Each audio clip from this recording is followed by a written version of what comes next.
5 શબ્દો છે. એક અજ્ઞાન, એથી પરનો જ્ઞાન, એથી પર જ્ઞાન જાગૃતિ, એથી પર જ્ઞાન પ્રલય, એથી પર જ્ઞાન સ્થિતિ. 5 શબ્દો આયા. સમજ્યા પેલા? એક અજ્ઞાન, એથી પરનો શબ્દ છે જ્ઞાન. પછી આપણે એક એક શબ્દને સમજીએ. જ્ઞાન પછી આવે જ્ઞાન જાગૃતિ.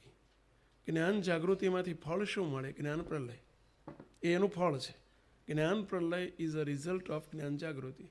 જ્ઞાન જાગૃતિનું રિઝલ્ટ છે, એ સ્ટેપ નથી, રિઝલ્ટ છે. જ્ઞાન પ્રલય એ રિઝલ્ટ છે, એ સ્ટેપ નથી. સ્ટેપ 4 જ છે. અજ્ઞાનમાંથી જ્ઞાનમાં જવાનું, જ્ઞાન પછી જ્ઞાન જાગૃતિ, ને એમાંથી જ્ઞાન સ્થિતિ.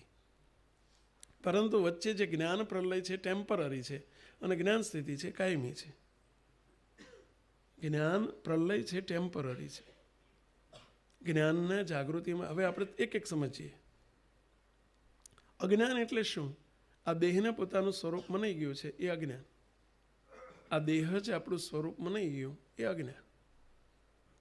હું વલ્લભભાઈ છું, હું પટેલ છું, હું પુરુષ છું, હું સ્ત્રી છું, આ મારું છે, હું ને મારું. એમાંથી બે અજ્ઞાનમાંથી, અજ્ઞાનના મોટા મોટા 2 છોકરા, હું ને મારું. અજ્ઞાનના 2 છોકરા, હું અને મારું, અહમ અને મમત્વ. એમાંથી ઢગલાબંધ પછી છોકરાના છોકરા, છોકરાના છોકરા, છોકરાના છોકરા ઊભા થયા. પણ મુખ્ય 2 છોકરા, હું ને મારું. એમાં એક સૌથી મોટો હુંમાંથી જ મારું થાય છે. હું છે એટલે જ મારું આવે છે. એ અજ્ઞાન છે. દેહને પોતાનું સ્વરૂપ માની લીધું, એમાંથી આ બધી સેના ઊભી થઈ, આ વેજા ઊભી થઈ એમાંથી. પણ એ અજ્ઞાન છે. હવે અજ્ઞાન ટાળવાનો ઉપાય કયો? જ્ઞાન. જ્ઞાન એને જ કહેવાય કે જેનાથી અજ્ઞાન ટળે. નહીતર જ્ઞાન ખાલી કેલમાં છે, બોલવામાં છે, જાણ્યું છે, માહિતી છે.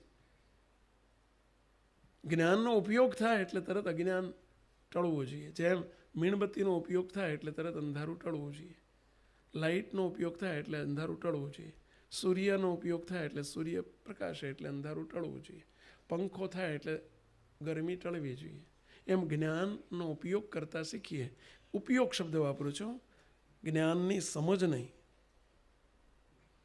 જ્ઞાનની ખબર પડી એ જ્ઞાન નથી. જ્ઞાનનો ઉપયોગ કરતા શીખીએ એટલે ઓટોમેટિક અજ્ઞાન ટળવું જોઈએ. અજ્ઞાન ટળ્યું એનો અર્થ જ જ્ઞાનનો ઉપયોગ કર્યો, અને એને જ જ્ઞાન કહેવાય. શું જ્ઞાન? કે દેહ તે હું નથી, દેહથી જુદો હું આત્મા છું. પ્રથમ જ્ઞાન, પહેલું સ્ટેપ જ્ઞાનનું કયું કે દેહથી જુદો હું આત્મા છું. દેહ મારો નથી, દેહ મારે વિશે નથી, દેહના ભાવો મારે વિશે નથી, દેહ તે હું નથી, દેહના સંબંધી તે મારા નથી, દેહનું નામ ઠામ ગામ બધું મારું નથી. એ આખું સેપરેટ આઈડેન્ટિટી છે. જેમ બોક્સ અને ચશ્મા 2 સેપરેટ વસ્તુ છે, એમ આ 2 વસ્તુ સેપરેટ છે. દેહ એક બોક્સ છે અને ચશ્મા આત્મા એ ચશ્મા છે. આત્મા કારણ છે, આ કાર્ય છે. બીજી ભાષામાં આ મુદ્દો છે, આ એમાં કંઈ પણ ફેરફાર હોય તો ચાલે. ધોળા હોય, પીળા હોય, કાળા હોય, વાદળી હોય, લાંબા હોય, ટૂંકા હોય, જાડા હોય, ઘણી બોક્સ કેટલી જાતના. અરે ના હોય તોય ચાલે. એક વખત ના હોય ને ફાટ તૂટી ગયા હોય તો ચાલે, પણ આના વગર ના ચાલે. એમ આત્મા એ કારણ છે દેહનું, આત્મા એ મુદ્દો છે. એ આત્મા તે હું છું. હવે મહારાજે ને મોટાએ આટલું જ્ઞાન નહીં, આ જ્ઞાનની શરૂઆત કહેવાય. હવે આગળનું સ્ટેપ આપણે કારણ સત્સંગનું. મહારાજે આટલે સુધી જ વાતો લખી છે વચનામૃતમાં. અનેક વચનામૃતમાં મહારાજે આ લખ્યું છે કે દેહ તે હું નથી, દેહથી જુદો હું આત્મા છું. એવું અનેક વચનામૃતમાં છે. તમે વાંચતા હશો જો વચનામૃતમાં, તો હવે તમને ખ્યાલ આવતો હશે કે મહારાજે કેટલી બધી વાતો કરી છે. પણ ત્યાં આપણે અટકવાનું નથી. આ તો પ્રથમ પ્રાથમિક ભૂમિકા છે, કારણ કે એ જુદું પડશે તો જ મૂર્તિ રૂપ કોને માનવાનું, પુરુષોત્તમ રૂપ કોને માનવાનું? આત્માને. એટલે દેહથી જુદો આત્મા સમજવો અને રાખવો, દરેક ક્રિયામાં રાખતા શીખવાનું. એ જ્ઞાન જાગૃતિમાં આવશે. પરંતુ અત્યારે જ્ઞાન એટલે શું? તો આ સમજણમાં હોવું એ જ્ઞાન. પછી મને આત્માને, મને મહારાજે મોટાએ કૃપા કરીને વર્તમાન ધરાવીને મારો દેહ છોડાવીને મને પોતા જેવો પુરુષોત્તમ રૂપ કરી દીધો છે. કેમ કરી દીધો? પોતાનું બિરજ જાણીને, કોઈ સાધન જોયા વગર, કોઈ પાત્રતા જોયા વગર મને પુરુષોત્તમ રૂપ કરી દીધો છે. અને ક્યાં પુરુષોત્તમ રૂપ કેમ ક્યાં રાખી દીધો? પોતાની મૂર્તિમાં. મૂર્તિ ક્યાં છે? સામે સિંહાસનમાં? ના, મૂર્તિ સામેથી અહીં આવી ગઈ અને મને મૂર્તિમાં રાખી દીધો. મહારાજ અહીં આવીને બેસી ગયા, મને મૂર્તિમાં રાખી દીધો. કઈ મૂર્તિમાં? આ મૂર્તિમાં. હવે દેહ નથી, દેહની જગ્યાએ મૂર્તિ છે. અને મને એટલે ચૈતન્યને પુરુષોત્તમ રૂપ કહીને અનાદિમુક્ત કરીને આ મૂર્તિમાં રાખી લીધો છે. બસ આ થયું જ્ઞાન. હવે આનો ઉપયોગ કરવો એ જ્ઞાન જાગૃતિ. આ વાત જે સમજ્યા એનું નિરંતર એનું જાગૃતિમાં રહેવું, અવેરનેસ રાખવી કે હું કોણ છું, હું અનાદિમુક્ત જ છું, દેહથી હું જુદો છું, દેહ મારે વિશે નથી, દેહના ભાવો મારે વિશે નથી, દેહના વિષય સંબંધી સુખ એ મારા માટે નથી. બસ હું નામ ઠામ ગામ તે એ હું નથી. સ્થૂળ દેહ, સૂક્ષ્મ દેહ, કારણ દેહ ના ભાવો મારે વિશે નથી. બસ એ બધું જ ઓલાને વિશે છે. પેલો અને હું આ બે સેપરેટ વર્તે એને કહેવાય જ્ઞાન જાગૃતિ. પેલો અને હું આ બે સેપરેટ વર્ત્યા કરે, સેપરેશન રહ્યા કરે, એને કહેવાય જ્ઞાન જાગૃતિમાં રહ્યા કહેવાય. અને જેટલી જ્ઞાન જાગૃતિ રહે એટલી જ જ્ઞાનની સફળતા કહેવાય. એ જ જ્ઞાનની સફળતા. અને એનાથી રિઝલ્ટ શું મળે? અજ્ઞાનનો પ્રલય થતો જણાય. આપણને પણ ભાષે ને બીજાને પણ ખબર પડે. બીજાને પડે કે ના પડે? આપણને તો પડે જ.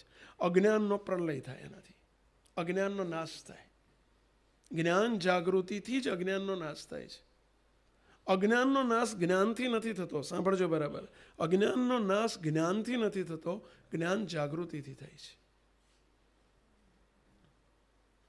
જ્ઞાનની જાગૃતિ જ આપણા જે દેહાભિમાન, દેહ ભાવ, અજ્ઞાન એટલે કયું? દેહ ભાવ. દેહ ભાવને ક્ષીણ કરે છે.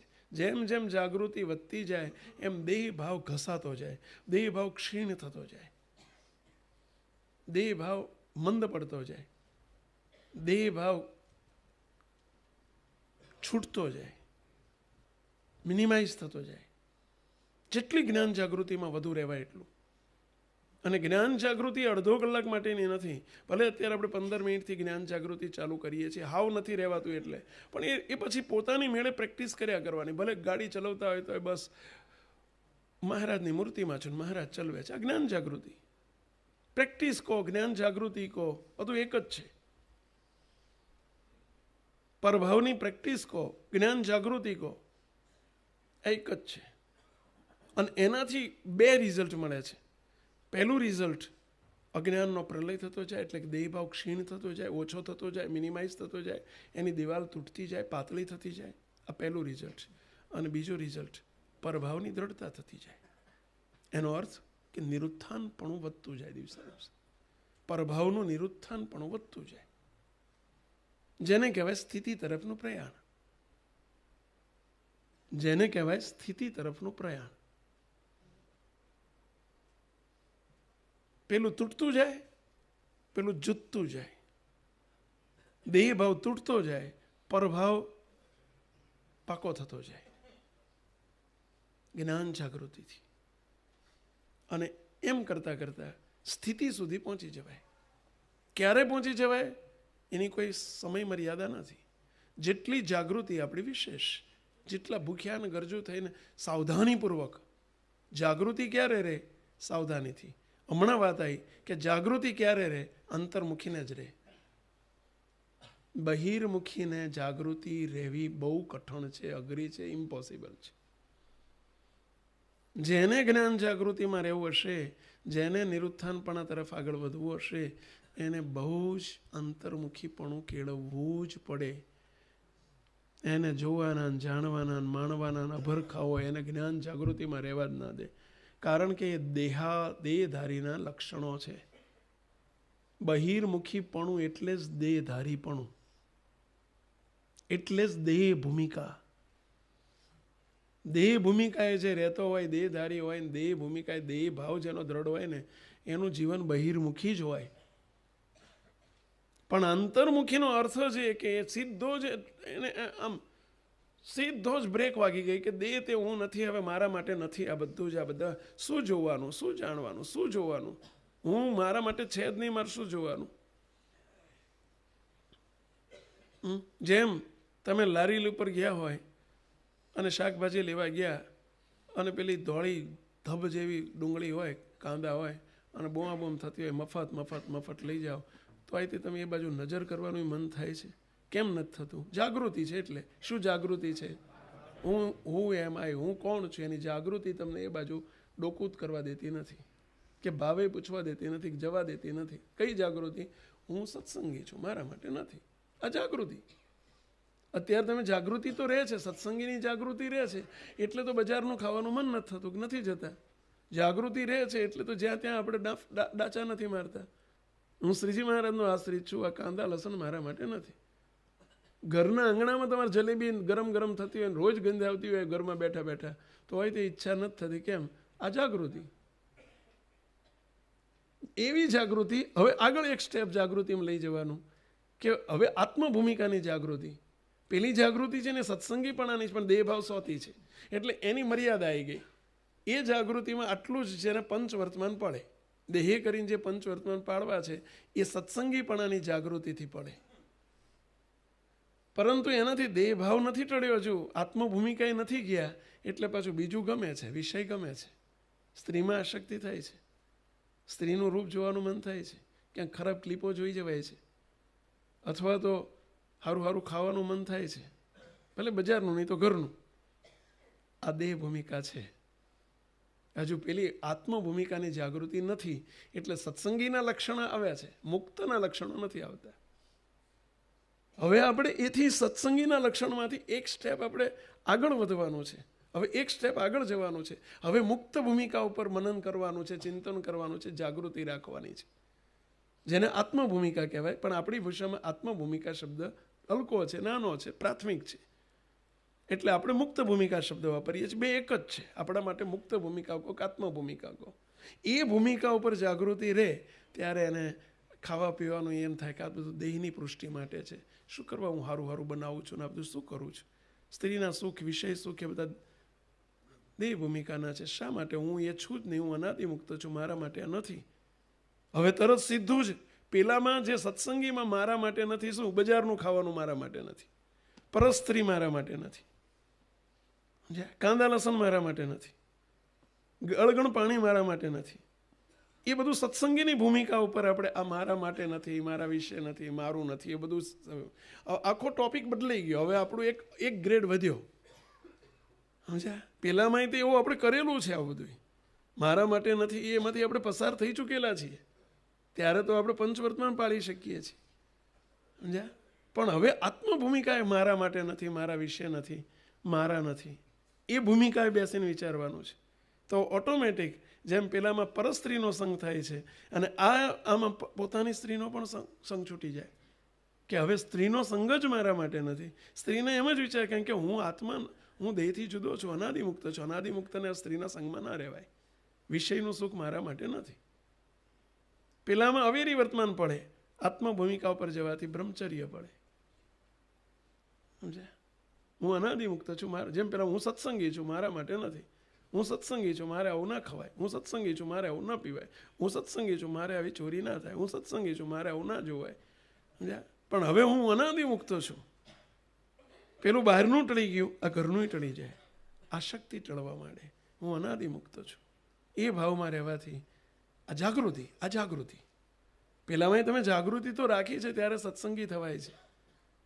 જે જાગૃત નથી હોતા, જોજો અત્યારે બજારનું ખાતા હોય, સત્સંગી હોય, તિલક ચાંદલો હોય, પેલું મેં દ્રષ્ટાંત નહોતું આપ્યું, પેલો હોટલમાં જઈને બેઠો હતો, જાગૃતિ નથી એની પાસે, એટલે બેસી ગયો, નાસ્તો કરતો હતો. સહેજ જાગૃત કર્યો એને, એટલે સહેજ ટકોર થઈ, ભલે શાબ્દિક ટકોર નથી થઈ, ઈશારાથી ટકોર કરી હતી. આવ્યો હતો ને પ્રસંગ આપણે પેલો એક વખત પેલો રાજકોટ જતા હતા. હવે એની ઈશારાથી ટકોર થઈ એટલે એ જાગૃત થઈ ગયો અને એને રિયલાઇઝ થયું. પણ એનાથી સત્સંગી બનાય કે તું સત્સંગી તરીકે ભાઈ આ કરે છે, ખોટું છે. અહીંયા આત્મભૂમિકા ઉપર આપણે જ્યારે જાગૃત બનીએ ત્યારે હું આત્મભૂમિકા કે મુક્તિ ભૂમિકા, હું આ દેહ નથી, આ બધા દેહના વિષય છે. હવે હું અનાદિમુક્ત છું, મારા માટે આ બધું નથી. મારા માટે એક મૂર્તિ જ છે, એક મૂર્તિ જ ઠરવાનું ઠામ. બસ એ જ મારો આહાર છે, એ જ મારો ખોરાક છે, એ જ મારું જોવાનું છે, એ જ મારે સાંભળવાનું છે, એ જ મારું નિશાન છે, એ જ મારું મુકામ છે. બસ હવે મારે એના સિવાય કશું ના જોઈએ. આ જાગૃતિમાંથી આ વિચારો આવે, જાગૃતિ રહે ને એટલે આવા પાછા વળવાના વિચાર આવે, આગળ વધવાના વિચાર આવે, વિષય સુખથી પાછા વળવાના વિચાર આવે. એ જ જાગૃતિ. મહારાજના સુખમાં આગળ વધવાના વિચારો આવે, એ જ જાગૃતિ. જાગૃતિ શું? આ જાગૃતિ છે એટલે જ એવા વિચાર આવે છે કે જગત સુખથી પાછા વળવાના, ભગવાનના સુખ માટે આગળ વધવાના. એ જાગૃતિ જ છે, નથિંગ એલ્સ. એ જાગૃતિ છે.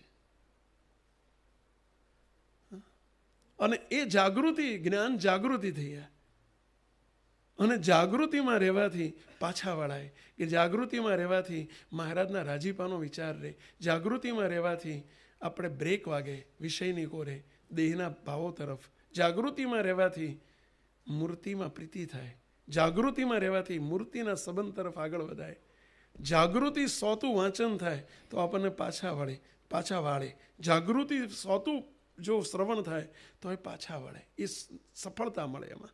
બાકી જાગૃતિ વગર એમને આપણી મૂળ દશામાં સાંભળીએ અને વાંચીએ કે નિયમ કરવા માટે વાંચીએ, જાગૃત દશા નથી. એ વખતે અજાગૃત અવસ્થા છે. અને એમાં વાંચેલું, સાંભળેલું કે કથા સાંભળેલી, અરે હામે બેન પડકારા કરતા હોય મોટા પુરુષ, તો એ કશું ના આડે. કારણ કે we are in sleeping position.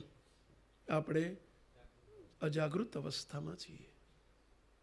ભલે અહીં બેઠા બેઠા આમ આંખો માંડીને સામે બેઠા હોય, પરંતુ આંતરિક રીતે આપણો ચૈતન્ય જાગૃત નથી થયો, દેહાવસ્થામાં જ છીએ. દેહાવસ્થામાં બેસીને સાંભળીએ છીએ એટલે અજાગૃતિ છે. અને અજાગૃતિમાં સાંભળેલું, વાંચેલું કશું જ કામનું નથી આવતું. મહારાજે કીધું ને કે ગાયું તે ન, જો ભગવાનમાં વૃત્તિ ન રહે તો ગાયું તે ન ગાય. એ શું છે? વૃત્તિ રાખી એ જ જાગૃતિ છે. જે વૃત્તિ એ વખતે ભગવાનનું સૂક્ષ્મ, જેને કહેવાય સૂક્ષ્મ ભક્તિ, એ જાગૃતિનું પરિણામ છે. કારણ તરફનું ધ્યાન એ જાગૃતિનું પરિણામ છે. કારણનો ખ્યાલ વર્તે એ જાગૃતિનું પરિણામ છે. જો પર ભાવને છોડી દેહ દ્રષ્ટિ, સુખિયા થવાની ચાવી છે. જો પર ભાવને છોડી દેહ દ્રષ્ટિ, સુખિયા થવા